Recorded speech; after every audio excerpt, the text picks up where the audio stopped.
Hello everyone, easy physics by N K channel पर आपका एक बार फिर स्वागत है।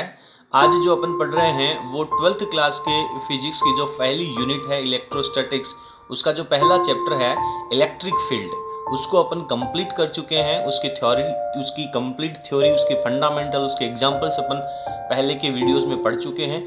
आज अपन अपने जो आरबीएससी की बुक है और जो सीबीएसई की बुक है उसके पहले चैप्टर के जो न्यूमेरिकल्स हैं, पीछे जो सॉल्यूशन के लिए अपने अभ्यास के लिए जो क्वेश्चंस दिए गए हैं उनको अपन सॉल्व करते हैं। तो इसमें अपना जो पहला क्वेश्चन है बहुत इजी है। सवाल कह रहा है कि दो बिंदु आवेश जिनकी वैल्यू आपको यहाँ पे दिख रही है और उन दोनों के बीच की दूरी है वो 30 सेंटीमीटर है, तो इन दोनों आवेशों के बीच में लगने वाला बल कितना और किस प्रकृति का होगा। तो अगर ये प्रश्न कंपटीशन में पूछा जाता है तो आप इसको डायरेक्ट फॉर्मूले में लिख सकते हैं, बट बोर्ड परीक्षा में नंबर निकालने के लिए आपको क्या करना होगा, तो पहले आपको यहाँ पे लिखना चाहिए कि Q1 this is equals to 2 into 10 की पावर -7 कूलम -7 कूलम। उसके बाद में लिखना चाहिए Q2 this is equals to 3 into 10 की पावर -7 कूलम। उसके बाद में आपको यहाँ लिखना चाहिए R बराबर 30 सेंटीमीटर, और ये जो सेंटीमीटर दे रखा है इसको आपको मीटर में कन्वर्ट करना चाहिए। तो आप जानते हैं कि सेंटीमीटर को मीटर में कन्वर्ट करने के लिए 100 का भाग लगाया जाता है या 10 की पावर -2 से मल्टीप्लाई किया जाता है। अब आपको निकालना है इनके बीच में फोर्स, तो फोर्स के आगे आप यहाँ पे क्वेश्चन मार्क लगाएंगे। अब आप सबसे पहले यहाँ पे फॉर्मूला लिखेंगे। फॉर्मूला लिखना जो होता है उसका भी आपको 1 नंबर एग्जाम में दिया जाता है, KQ1 Q2 अपॉन R का स्क्वायर। अब आप यहाँ पे वैल्यूज रख दें, तो K की वैल्यू आप जानते हैं 9 इंटू 10 की पावर 9 होता है। ये आपको 2 10 की पावर -7 दे रखा है, 3 10 की पावर -7 दे रखा है, और यहाँ पे आप नीचे मीटर का स्क्वायर करेंगे। तो आप जब स्क्वायर करेंगे तो एक बार चाहे तो आप डायरेक्ट लिख दें या फिर सीधा इसका स्क्वायर करके लिख दें। तो 30 का स्क्वायर जो हो जाएगा वो आपका 900 हो जाएगा, और 10 की पावर यहाँ पे -4 हो जाएगी। अब आप इसको सॉल्व करके और इसके जो आंसर हैं वो यहाँ पे आप लिख सकते हैं। तो पहले क्वेश्चन का जो अपन सॉल्व करने पर जो आंसर आएगा वो अपने पास कितना रह जाएगा, आप इसको जब सॉल्व करेंगे तो आपको पता चलेगा 6 इंटू 10 की पावर -3 न्यूटन आएगा। 6 इंटू 10 की पावर -3 न्यूटन। आप अपने इसको कैलकुलेशन को सॉल्व करें। दूसरी बात, यहाँ पे दोनों जो आवेश हैं वो समान प्रकृति के हैं, तो समान प्रकृति के आवेशों के बीच में जो बल लगता है उस बल की जो प्रकृति होती है वो प्रतिकर्षण होता है, प्रतिकर्षण बल। क्लियर है? दूसरा सवाल देखते हैं।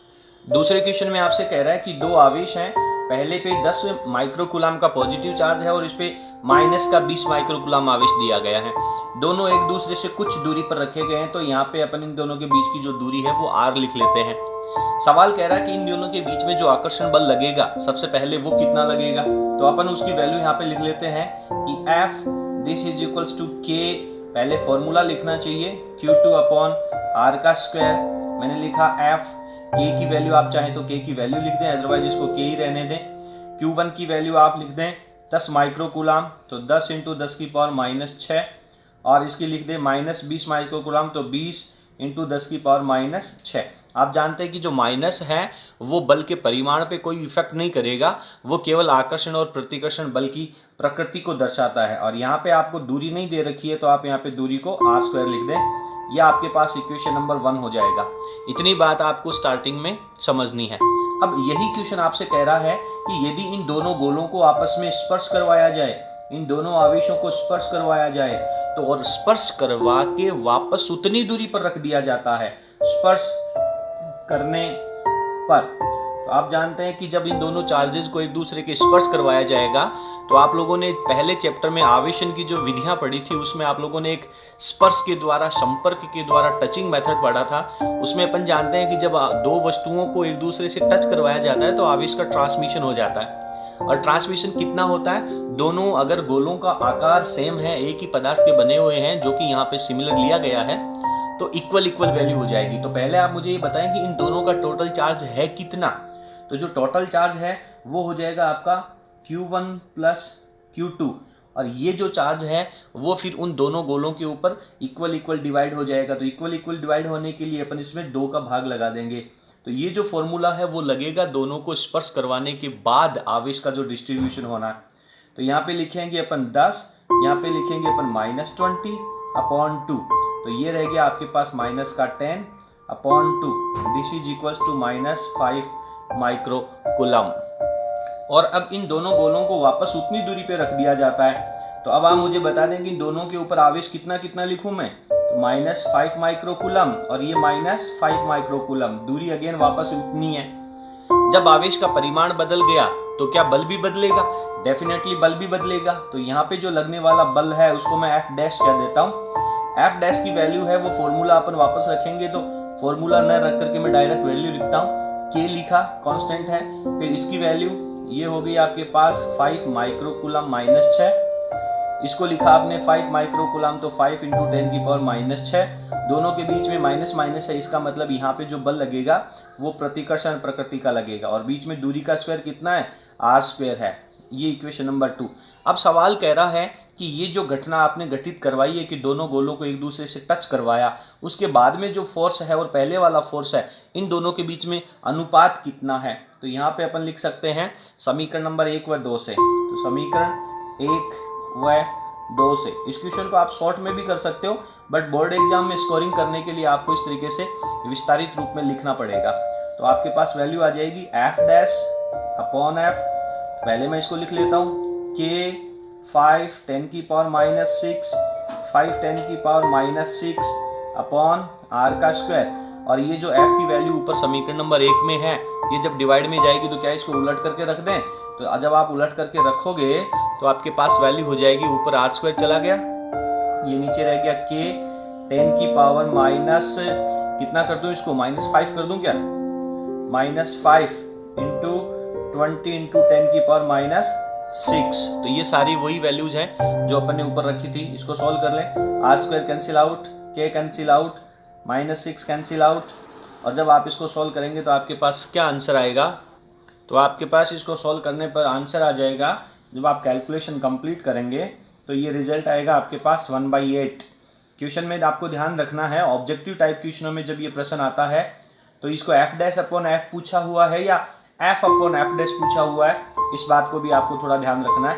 यहाँ पे मैं इन दोनों के लिए पहले जो बल लग रहा है उसकी प्रकृति लिख देता हूँ। ये प्रकृति है वो आप देख रहे हैं कि आकर्षण प्रकृति की है, क्योंकि दोनों अपोजिट टाइप के चार्जेस हैं, ये दोनों सिमिलर चार्जेस हैं, तो यहाँ पे जो बल लगेगा वो अपना कैसा लगेगा, प्रतिकर्षण प्रकृति का लगेगा। तो ये बात भी अपने को इसके साथ में यहाँ पे लिख लेनी चाहिए। तो ये अपना दूसरा क्वेश्चन कंप्लीट हो गया। तीसरा क्वेश्चन आपसे कह रहा है कि आपके पास 2 आवेश हैं, उन दोनों आवेशों की वैल्यू समान है, प्रकृति भी समान है। तो इन दोनों को अपन यहाँ पे लिख देते हैं A और B पर, ये A पॉइंट है, ये ट्राइंगल का B पॉइंट है, और ये समबाहु त्रिभुज है, तो इसकी तीनों भुजाएं क्या हो जाएंगी, इक्वल हो जाएंगी। सवाल कह रहा है कि इसके ऊपर आपने Q चार्ज रखा हुआ है, इसके ऊपर Q चार्ज रखा हुआ है, और ये जो तीसरा पॉइंट C है, इस C पॉइंट के ऊपर इलेक्ट्रिक फील्ड कितना होगा। ये जो दोनों चार्जेस हैं ये पॉजिटिव नेचर के हैं, तो पहले वाले आवेश के कारण विद्युत क्षेत्र की दिशा है वो बाहर की तरफ हो जाएगी, दूसरे वाले आवेश के कारण जो विद्युत क्षेत्र की दिशा है ये भी बाहर की तरफ हो जाएगी। दोनों की डिस्टेंस इक्वल है, दोनों आवेश बराबर हैं, इसलिए C पॉइंट के ऊपर उत्पन्न होने वाला जो विद्युत क्षेत्र आएगा वो भी आपका इक्वल आएगा। तो इसको मैं कह देता हूँ EA वेक्टर, इसको मैं कह देता हूँ EB वेक्टर। क्लियर है। अब आप जानते हैं कि इन दोनों के बीच में ये एंगल कितने डिग्री का है, 60 डिग्री का है, क्योंकि समबाहु त्रिभुज के सभी एंगल 60 के होते हैं। तो ये वाला एंगल 60 का है, तो इन दोनों के बीच का एंगल भी कितना हो जाएगा, 60 का हो जाएगा। तो फाइनली यहाँ पे 2 आवेश ही थे, तो दोनों आवेशों के कारण यहाँ पे ये 2 विद्युत क्षेत्र उत्पन्न हो गए, दोनों के बीच में 60 डिग्री का एंगल है। तो परिणामी जब आप वैल्यू लिखेंगे E वेक्टर की, तो ये वैल्यू आपके पास क्या आ जाएगी, E बराबर पहले का स्क्वायर प्लस दूसरे का square plus 2EA EB cos theta. इधर स्क्वायर नहीं लगा रखा तो आप जानते हैं कि इस तरफ क्या लग जाएगा, रूट लग जाएगा। अब आप एक वैल्यू ये भी जानते हैं कि ये जो EA और EB हैं इनकी दोनों की डायरेक्शन जरूर अलग अलग है, बट मैग्नीट्यूड क्या है, इक्वल है। तो मैं यहाँ पे बिना वेक्टर के लिखता हूँ कि चूंकि EA और EB क्या है, बराबर है। तो ये वैल्यू अपन जब यहाँ पे रखेंगे इस ऊपर वाले क्वेश्चन में, तो इसको मैं यहाँ पे A लिख लेता हूँ, या फिर आप चाहें तो इसको E नोट कह दें, लेकिन अपन EA लिख लेते हैं। तो आपके पास क्या वैल्यू आ जाएगी, ये हो जाएगा EA का स्क्वायर, ये भी आप EA लिख दें तो ये हो जाएगा 2EA का स्क्वायर, ये हो गया 2, इसको आप क्या लिखेंगे, EA ही लिखेंगे, और ई बी की जगह भी आप ई ए लिखेंगे तो दोनों को जब मल्टीप्लाई करेंगे तो यहाँ पर भी स्क्वायर लग जाएगा। और this is cos theta, cos 60 की वैल्यू होती है 1/2, cos 60 की वैल्यू होती है 1/2। तो इस 2 ने इस 2 को यहाँ से रिमूव कर दिया, तो फाइनली आपके पास जो e की वैल्यू आ गई दैट इज इक्वल्स टू, कितना लिख पाएंगे आप इसको, तो ये 2EA है ही सही और ये EA और है, तो ये हो गया आपके पास 3EA के स्क्वायर का अंडर रूट। और इस 3EA के स्क्वायर के अंडर रूट को जब आप यहाँ से रिमूव करेंगे तो इसका स्क्वायर और अंडर रूट कैंसिल आउट हो जाएगा, बट 3 के ऊपर आपके पास रूट रह जाएगा, तो √3EA वैल्यू आपके पास यहाँ पे शेष रह जाती है। अब यहाँ पर EA की वैल्यू आप चाहें तो रिप्लेस कर सकते हैं, तो यहाँ पे मैं लिखता हूँ EA की वैल्यू लिखता हूँ, इधर देखें, finally EA this is equals to √3 हो गया। अब आप EA की वैल्यू यहाँ पे लिख लें। EA की वैल्यू कितनी होती है, फॉर्मूला क्या कहता है, KQ अपॉन दूरी का स्क्वायर, दूरी कितनी है A का स्क्वायर, तो ये आपके पास टोटल वैल्यू आ जाएगी, टोटल वैल्यू है ये। तो इस पॉइंट C के ऊपर उत्पन्न होने वाले विद्युत क्षेत्र की जो वैल्यू है वो आपके पास ये रह जाएगी। अगला क्वेश्चन देखते हैं। क्वेश्चन नंबर जो 4 है दैट इज वेरी इंपॉर्टेंट और थोड़ा सा टफ क्वेश्चन भी है, ये आपके बोर्ड एग्जाम में भी पूछा जा सकता है, प्लस कंपटीशन के लिए अति महत्वपूर्ण क्वेश्चन है। क्वेश्चन कह रहा है कि आपके पास 2 डोरियां हैं, 2 रस्सियां हैं और दोनों रस्सियों के द्वारा 2 गोलों को लटकाया गया है, बांध करके किसी एक बिंदु के सहारे किसी दृढ़ आधार के साथ में दोनों गोलों को यहाँ से लटका दिया गया है। परंतु ये जो दोनों गोले हैं इन दोनों गोलों को समान आवेश से आवेशित किया गया है। तो आप जानते हैं कि जब इन दोनों को समान आवेश से आवेशित किया जाएगा तो इनके बीच में कैसा बल लगेगा, प्रतिकर्षण बल लगेगा। और एक इन दोनों गोलों के ऊपर नीचे की तरफ क्या लग रहा है, mg फोर्स लग रहा है। तो mg फोर्स की वजह से ये दोनों एक दूसरे के नजदीक आना चाहेंगे और प्रतिकर्षण बल के कारण दूर जाना चाहेंगे। संतुलन की स्थिति यहाँ पे ये रह जाती है। और मान लेता हूं कि मैं संतुलन की स्थिति में इनके बीच की दूरी कितनी है, r है। क्वेश्चन ये कह रहा है कि ये जो दोनों गोलों की रस्सी है उन रस्सियों के बीच का जो टोटल एंगल है वो आपका 30 डिग्री का बन रहा है। तो यदि ये टोटल 30 डिग्री का बन रहा है तो इसको यदि मैं 50-50 या हाफ हाफ करना चाहूँ तो ये मेरे पास हो जाएगा 15 डिग्री का। क्लियर है। तो ये एक संतुलन की अवस्था है, इक्विलिब्रियम की पोजीशन है। तो इसके लिए अपन यहाँ पे एक इक्वेशन बनाते हैं। इक्वेशन ये बनाते हैं कि यहाँ पे आपके पास टोटल 3 फोर्स लग रहे हैं। कौन कौन से फोर्स लग रहे हैं, एक रस्सी के ऊपर नीचे की तरफ mg फोर्स लग रहा है, एक इस आवेश के ऊपर बाहर की तरफ जो फोर्स लग रहा है वो आप जानते हैं कि F फोर्स लग रहा है। F को आप इलेक्ट्रोस्टैटिक्स फोर्स कह दें, Fe कह दें। इन दोनों के ऊपर आवेश Q दिया गया है वो भी आपने लिख दिया है। अब आप कहेंगे कि सर थर्ड फोर्स कौन सा है, तीसरा फोर्स इस रस्सी के अंदर तनाव बल T उत्पन्न हो रहा है। क्लियर है। तो इस तनाव बल को जब आप घटकों में वियोजित करना चाहेंगे तो इस रस्सी के दोनों तरफ आप इस तरीके से 90 डिग्री की पोजीशन बना दें। 90 डिग्री पोजीशन बनाएंगे तो ये आपके पास 15 डिग्री का एंगल है, तो ये एंगल भी कितने का हो जाएगा, 15 का। इसको मैं थीटा लिख लेता हूं तो ये वैल्यू भी कितनी हो जाएगी, थीटा। तो अब आप जानते हैं कि ये जो एक सदिश राशि तनाव बल T है इसको आप घटकों के अंदर तोड़ सकते हैं, इसे फैक्टर्स में तोड़ सकते हैं। तो जिस भुजा के साथ में थीटा का एंगल बनता है वो हमेशा कोस का घटक होता है T cos थीटा। ये जो अनदर साइड है ये बन जाएगी इसकी T sin थीटा। तो ये जो Fe है उसको T sin थीटा है वो संतुलित कर रही है, और ये जो दूसरी वैल्यू T cos थीटा है उसको जो संतुलित करने वाली वैल्यू है वो mg है। तो यहाँ पे अपन इक्वेशन बना लेते हैं। फर्स्ट इक्वेशन आपके पास बन जाएगी T cos theta this is equals to mg, और दूसरी बन जाएगी T sin theta this is equals to electrostatics force, स्थिर वैद्युत बल। तो स्थिर वैद्युत बल की वैल्यू लिखते हैं अपन, K दोनों आवेशों की वैल्यू समान है तो Q का स्क्वायर अपॉन दोनों के बीच की दूरी R का स्क्वायर। अब आप एक चीज जानते हैं कि यहाँ से तनाव बल का जो कंसेप्ट है उसको अपन यहाँ से रिमूव करना चाहेंगे। तो तनाव बल को जब आप रिमूव करना चाहेंगे तो ये आपके पास इक्वेशन नंबर 1 है, ये इक्वेशन नंबर 2 है। क्या करना चाहिए, जानते हैं कि सर समीकरण 2 में 1 का भाग लगा दें, T से T रिमूव हो जाएगा और यहाँ पे आपके पास क्या बन जाएगा, tan थीटा बन जाएगा। तो tan theta is equals to आपके पास क्या हो जाएगा, KQ स्क्वायर अपॉन R का स्क्वायर, और ये भी इसके पास नीचे वैल्यू आ जाएगी mg। तो आपके पास फाइनली इक्वेशन नंबर थर्ड बन जाती है। अब इसी क्वेश्चन का बाकी का पोर्शन ये कह रहा है कि ये जितना सिस्टम कॉन्फ़िगरेशन यहाँ पे दिया गया है, इस पूरे के पूरे सिस्टम को आप ले जा करके किसी लिक्विड पदार्थ के अंदर डुबो देते हैं, ड्रॉप करते हैं, पूरा सिस्टम लिक्विड में लेके जाते हैं। तो आप जानते हैं कि लिक्विड में ले जाने पर यहाँ पे दो चीज़ें इफेक्टिव होंगी। क्या क्या इफेक्टिव होंगी? एक तो ये जो गोला है जिसके ऊपर नीचे की तरफ गुरुत्वाकर्षण बल लग रहा था, उसके ऊपर एक उत्प्लावन बल और लगेगा। आर्किमिडीज का सिद्धांत आप लोगों ने छोटी कक्षा में पढ़ा था कि इसके ऊपर की तरफ एक बल और लगेगा, जिसकी वजह से इसका मास, इसका द्रव्यमान हल्का फील होगा। यानी अब इसके ऊपर नीचे की तरफ जो गुरुत्वाकर्षण बल होगा वो कम हो जाएगा।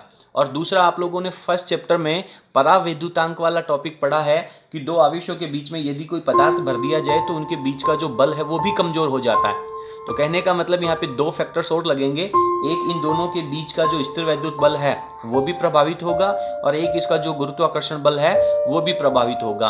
अब आप जानते हैं कि स्थिर वैद्युत बल जो होगा वो किस तरीके से बदलेगा। उसके लिए तो इजी सा कंसेप्ट है। स्थिर वैद्युत बल, जो स्थिर वैद्युत बल है उसको मैं F डैश कह देता हूँ। तो ये तो क्या हो जाएगा? कम हो जाएगा। कितना कम हो जाएगा? F अपॉन परावैद्युतांक। तो परावैद्युतांक को अपन स्मॉल ई से लिख देते हैं, या फिर आप चाहें तो परावैद्युतांक को अपन ई से लिख देते हैं। तो ये आपके पास वैल्यू आ जाएगी। ये आपने परावैद्युतांक के टॉपिक में पढ़ा हुआ है। सवाल ये कह रहा है कि इस सिस्टम को अगर वहां पे डुबो दें तब भी इनके बीच का एंगल उतना ही बना हुआ रहेगा। यानी कि जितना प्रतिकर्षण बल कमजोर होगा उसी अनुपात के साथ में इनके अंदर जो उत्प्लावन बल लगेगा उसकी वजह से mg कम हो जाएगा। तो आप लोगों ने प्रतिकर्षण बल तो निकाल लिया। प्रतिकर्षण बल तो सीधा सीधा होता है कि जितना परावैद्युतांक है उसका भाग लगा दो पहले वाले फोर्स में। लेकिन अब इसका जो mg है वो कितना हो जाएगा? तो इसके mg के साथ में आप कंसेप्ट क्या लगेगा कि पहले आपके पास इसमें mg लग रहा था, फोर्स mg, लेकिन अब उस mg में विपरीत दिशा में यानी ऊपर की तरफ एक और बल लगेगा जिसे अपन उत्प्लावन बल कह देते हैं। उत्प्लावन बल। तो अब आपको यहाँ पे क्या वैल्यू लगेगी? इस वैल्यू को अपन लिख देते हैं m-g। तो ये जो उत्प्लावन बल है, इस उत्प्लावन बल के कंसेप्ट को अपने को और समझना है। तो आप चाहें तो पहले इस उत्प्लावन बल को सेपरेट कर लें या फिर इसके साथ ही चलने दें। तो इसके साथ ही जब आप चलने देंगे तो ये हो जाएगा mg, और ये होता है द्रव्य द्वारा हटाए गए भाग का बल। तो कितना भाग हटाएगा? तो ये जिसके द्वारा हटाया गया जो भाग होगा वो भी क्या होगा? द्रव्यमान इंटू गुरुत्वीय त्वरण ही तो होगा। तो गुरुत्वीय त्वरण को तो मैं यहाँ पे g लिख देता हूं। और इसका द्रव्यमान कितना होगा? इसका द्रव्यमान हो जाएगा आयतन इंटू इसका घनत्व है, द्रव्य का घनत्व है। और द्रव्य का जो घनत्व दे रखा है उसको अपन यहाँ पे किससे लिख लेते हैं? द्रव्य के घनत्व को अपन यहाँ पे सिग्मा से लिख लेते हैं, सिग्मा। अब इसका आयतन कितना है? आयतन किसका? जितना आयतन इस गेंद का है उतना ही आयतन उस द्रव्य का होगा। तो इसके लिए आपको यहाँ पे लिखना होगा mg माइनस इसकी वैल्यू हो जाएगी m upon rho. m upon rho का मतलब द्रव्यमान बटा उसका घनत्व है। किसका? इस वस्तु का, इस पिंड का घनत्व है। और इनटू में आपके पास यहाँ पे सिग्मा और g चल रहा है। तो आपके पास m-g की वैल्यू आ जाएगी। तो आप यहाँ पे m-g की वैल्यू को और आगे लिख सकते हैं। और आगे जब आप m-g की वैल्यू को लिखेंगे तो आपके पास क्या बनेगा? m की वैल्यू कितनी हो जाएगी? तो इसमें ध्यान देने वाली बात यह है कि mg को आप कॉमन ले लें यहाँ से। तो mg को जब आप कॉमन लेंगे तो आपके पास वैल्यू बनेगी 1 माइनस सिग्मा अपॉन रो। तो ये mg डैश की वैल्यू आपके पास आ जाएगी। ये वैल्यू आप आगे वाले नए कंसेप्ट के अंदर रिप्लेस कर दें तो नई इक्वेशन आपके पास क्या बनेगी? यहाँ से जो नई इक्वेशन बनेगी वो वापस आपके पास वही रहनी है। t cos थीटा की वैल्यू है वो mg डैश के बराबर रहनी है, और t sin थीटा की जो वैल्यू है वो आपके पास f अपॉन e रहनी है। t sin थीटा की वैल्यू कितनी है? t sin थीटा का मतलब है इन दोनों के बीच में लगने वाला ये प्रतिकर्षण बल। तो ये जो प्रतिकर्षण बल है वो t sin थीटा के द्वारा हो रहा है। और ये जो Fe है इसकी वैल्यू अब कितनी बन गई आपके पास? f डैश बन गई। और f डैश लिख दें या फिर इसको आप पूरा का पूरा एक साथ अप्लाई करके लिख दें, तो मैं यहाँ पे इसको पूरा एक साथ अप्लाई करके लिख देता हूँ। तो ये मेरे पास वैल्यू बन जाएगी K Q square upon R square. तो एफ की वैल्यू थी सही, बटा में इसका एप्सिलॉन और लग जाएगा परावैद्युतांक। वापस आप इन दोनों से वही फॉर्मूला निकाल लें टी को रिमूव करने का। समीकरण नीचे वाले में ऊपर वाले का भाग लगाएंगे तो आपके पास आ जाएगा टेन थीटा। तो टेन थीटा इक्वल्स टू क्या बनेगा, K Q square upon epsilon R का स्क्वायर, और ये एम जी डैश इसके बटा में रह जाएगा। तो ये आपके पास समीकरण हो गई नंबर 4। अब आप समीकरण नंबर 3 और 4 को यहाँ से देख लें। समीकरण नंबर 3 और 4 को देख लें तो समीकरण 3 और 4 से जब आप तुलना करेंगे समीकरण 3 व 4 से, समीकरण 3 4 से तुलना करेंगे तो दोनों का left hand side tan theta है, तो राइट हैंड साइड भी इक्वल हो जाएगा। तो ये वैल्यू हो जाएगी आपके पास K Q square upon R square M G, और ये वैल्यू होगी आपके पास K Q square upon epsilon R square, और एम जी डैश की वैल्यू यहाँ से रख दूं मैं। एम जी डैश की वैल्यू हो जाएगी M G into 1 minus sigma upon rho. चलिए के क्यू स्क्वायर से के क्यू स्क्वायर गया, आर स्क्वायर से आर स्क्वायर गया, ये एम जी से एम जी गया। तो आपके पास इस तरफ वैल्यू आ गई 1 और इस तरफ वैल्यू आ गई आपके पास epsilon into 1 minus sigma upon rho. तो अब आप इसको सॉल्व कर लें। जब आप इसको सॉल्व करेंगे तो आपके पास एप्सिलॉन की वैल्यू क्या बचेगी, इसको एलसीएम लेंगे तो आपके पास रो माइनस सिग्मा, यहाँ लिख लेता हूँ मैं, एप्सिलॉन कॉमन लिया, ये रो माइनस सिग्मा अपॉन रो रह गया। तो ये वैल्यू दूसरी तरफ जाएगी तो उलट जाएगी, तो rho upon rho minus sigma की वैल्यू बन जाएगी। तो ये आपके पास फाइनल आंसर है। तो आज के बाद आपको ये डेरिवेशन का रिजल्ट याद रखना है। आपको क्वेश्चन के अंदर रो की और सिग्मा की वैल्यूज दे रखी हैं। आपको क्वेश्चन के अंदर रो कितना दे रखा है, आपको क्वेश्चन के अंदर रो की वैल्यू दे रखी है रो इज इक्वल्स टू, आपको क्वेश्चन के अंदर वैल्यू दे रखी है कितनी, 1.6 GM अपॉन CC क्यूब, और सिग्मा की वैल्यू दे रखी है दैट इज 0.8, ये दे रखी है आपको 0.8 GM पर CC। तो इस तरीके से आपके पास एप्सिलॉन की वैल्यू कितनी हो जाएगी, 1.6 upon 1.6 minus 0.8, this is equals to 1.6 upon 0.8, then epsilon is equals to कितना बनेगा आपके पास, 2 बनेगा। एप्सिलॉन तो एक विमाहीन मात्रकहीन राशि है, तो इसका कोई भी मात्रक नहीं आएगा। तो ये जो डेरिवेशन यहाँ पे दिया गया है, इसको आप अच्छे तरीके से सवाल को सॉल्व कर लें। बोर्ड एग्जाम के लिए बहुत इंपॉर्टेंट है, और कंपटीशन के लिए आपको डायरेक्ट इसका ये रिजल्ट याद रखना होगा। ये जो है वो उस ठोस पिंड का, आवेशित पिंड का घनत्व है, और ये आपके पास ठोस पिंड का घनत्व माइनस सिग्मा है। पर इसके लिए एक सिचुएशन है। सिचुएशन ये है कि दोनों डोरियों के बीच का जो एंगल है वो पहले भी उतना ही था और बाद में भी उतना ही है। नेक्स्ट क्वेश्चन नंबर 5 आपसे कह रहा है कि 2 गोले हैं आपके पास, एक का नाम B है और एक का नाम C है। ये दोनों समान रूप के हैं, समान आकार के हैं और समान आवेश से आवेशित किए गए हैं। यानी दोनों के ऊपर चार्ज कितना कितना ले लेते हैं अपन, Q ले लेते हैं। इसके बाद में सवाल कह रहा है कि इन दोनों गोलों के बीच की दूरी कितनी है, R है। तो क्यों ना अपन कूलाम के नियम से इन दोनों गोलों के बीच में लगने वाला फोर्स निकाल लें। तो यहाँ पे जब आप फोर्स की वैल्यू कैलकुलेट करोगे तो F इज इक्वल टू क्या बन जाएगा, K कांस्टेंट हो जाएगा, दोनों आवेश इक्वल हैं तो Q का स्क्वायर हो जाएगा अपॉन दूरी का स्क्वायर हो जाएगा। ये समीकरण नंबर 1। डाउट है इसमें? चलिए अगला क्वेश्चन ये है, इसका अगला पार्ट जो है वो ये कह रहा है कि एक तीसरा गोला आपको लेके आना है, उसका नाम डाल देते हैं अपन D। तो उसको आप पहले तो आप B के कांटेक्ट में लाएंगे। तो ये उदासीन है, इसके ऊपर टोटल चार्ज अभी कितना है, 0 है। तो ये उदासीन है, तो आपको इसको पहले B के साथ टच करवाना है। तो B के साथ जब आप टच करवाएंगे तो दोनों का टोटल चार्ज कितना हुआ, इसका चार्ज Q है, इसका चार्ज 0 है, तो टोटल तो Q हुआ। और उसको 2 भागों में डिस्ट्रीब्यूट करो, दोनों के ऊपर इक्वल इक्वल चार्ज जाएगा। इसलिए ये जो B है उसके ऊपर अब चार्ज कितना रह जाएगा, Q by 2 चार्ज रह जाएगा। और इसके बाद में यहाँ पे जो चार्ज D है अब आपके पास, इसके पास कितना चार्ज हो जाएगा, जो B से लेकर के आएगा, इसके पास चार्ज Q by 2 आ गया। अब क्वेश्चन ये कह रहा है कि इस डी पार्ट को सी के साथ दोबारा कनेक्ट करवाओ। तो जब आप डी के पास जब चार्ज q/2 है तब आप इसको सी के पास लेके जाओगे। तो सी के पास कितना चार्ज है? q है। डी के पास कितना है? q/2 है। तो दोनों के पास टोटल कितना हुआ? तो दोनों के पास टोटल चार्ज हो गया q + q/2। और ये कितने भागों में डिवाइड होगा? दोनों के ऊपर इक्वल इक्वल आएगा, तो ये 2 भागों में डिवाइड हो जाएगा। तो आपके पास इसकी वैल्यू कितनी हो जाएगी? ये आपके पास 1 है, ये हाफ है, यानी 1.5 हो गया। तो 1.5 का जब आप वापस डिवाइड करेंगे तो आपके पास 3/4 चार्ज आ जाएगा। क्लियर है?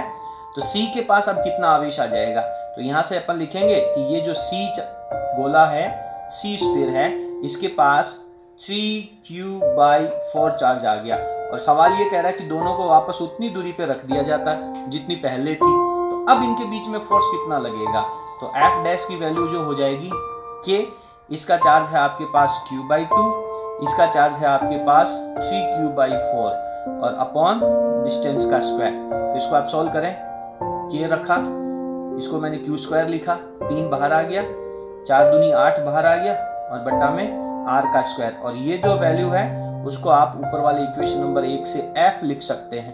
तो कहने का मतलब आपके पास F' this is equals to 3/8 × F। तो इतने अनुपात में अब उन दोनों के बीच में बल रह जाएगा। तो इसमें बेसिकली जो सवाल है वो आवेशों के पुनर्वितरण से जुड़ा हुआ है। तो इस प्रकार से अपन ने इस पहले चैप्टर के जो अभ्यास प्रश्न दे रखे हैं उनमें से 5 न्यूमेरिकल्स को सॉल्व किया है। बाकी के आगे के जो न्यूमेरिकल हैं वो अपन अगले वीडियो में देखेंगे। अगर आपको हमारा वीडियो पसंद आया हो, सवाल समझ में आया हो तो प्लीज़ लाइक कीजिए, और अगर आपको कोई प्रॉब्लम हो तो हमें कमेंट बॉक्स में लिखिएगा। अधिक से अधिक इस वीडियो को शेयर करें। धन्यवाद।